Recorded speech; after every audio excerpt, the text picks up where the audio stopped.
Hello, dear friends. How are you? I am Dr. Honnaigoda CS, Head Department of English, JSS College of Arts and Commerce, Gundalpet. Dear student friends, please lend your ear to me to have a small discussion about Milton's sonnet on his blindness. On His Blindness is one of the best poems of John Milton. The poem is written in the first person. Therefore, it is easy to assume that the speaker in this poem is the poet himself.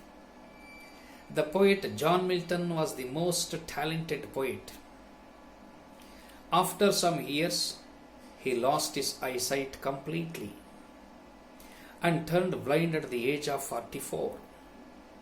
So naturally, his blindness made him so sad that the gift of poetry which had been given to him could not be used to advantage when he was suffering from blindness. He feels vulnerable to accomplish his mission of his life. He meditates that his God-gifted poetic talent will remain useless. God shall be angry at him. It was his fear. It was his riddle. He compares his inability to use his poetic talent to the physical, mental, and spiritual death. He raises a question: if God still expects some work from him after ceasing his eyesight, the poet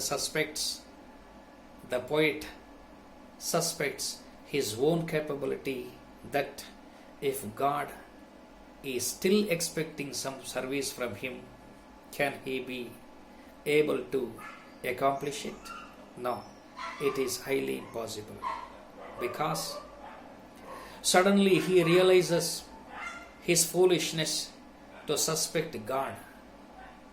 According to him, or also according to almost all the great thinkers, God does not require the service of man, nor does he take back the gift one bestowed by him on man also. Moreover, God is almighty and supreme. God is both omnipotent and omnipresent. God is everywhere. It is therefore a folly on his part to think that God requires his services. Actually, they serve him the most who patiently and without a grumble surrender themselves to his will and endure all spiritual, mental, and physical sufferings which God may inflict on them. A little calm and careful thinking leads the poet to believe that the question of disservice does not arise at all, because he is a believer of God. He had full faith in the existence of God. Of course, he is omnipotent according to him. God is omnipotent. He is omnipresent. He is everywhere. There is no place without the existence of God. Almost all kinds of movements are being controlled by the power of God, and he understands it. And of course, he is omnipotent, all powerful, and Lord of lords and King of kings. Therefore, in the sonnet, we have noticed that God's is the kingly state. He has countless divine servants. He has countless angels to carry out his commands on land, on water, and in the air in the twinkling of an eye. Finally, the poet concludes that even if he is blind and unable to do any a kind of service to my God, he should only remain loyal to him. It must be remembered that even silence attendance is also a kind of service to God.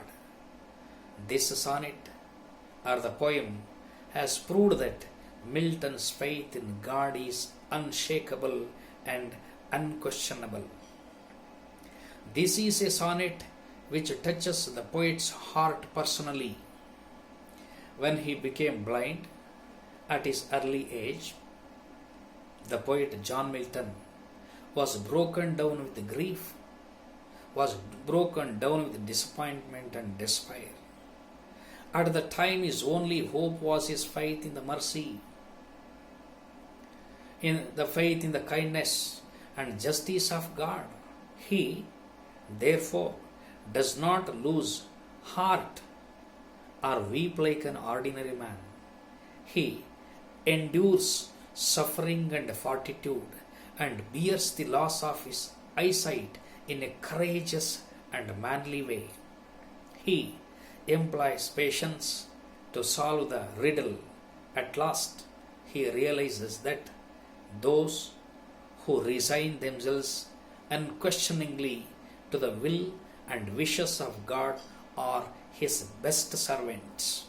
Thus, like the outstanding characteristic of all great and good poetry, this sonnet on his blindness as a universal appeal.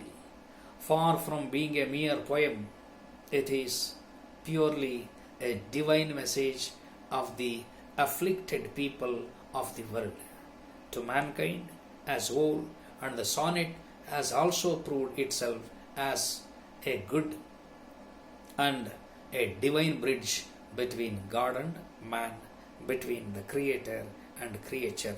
Thank you.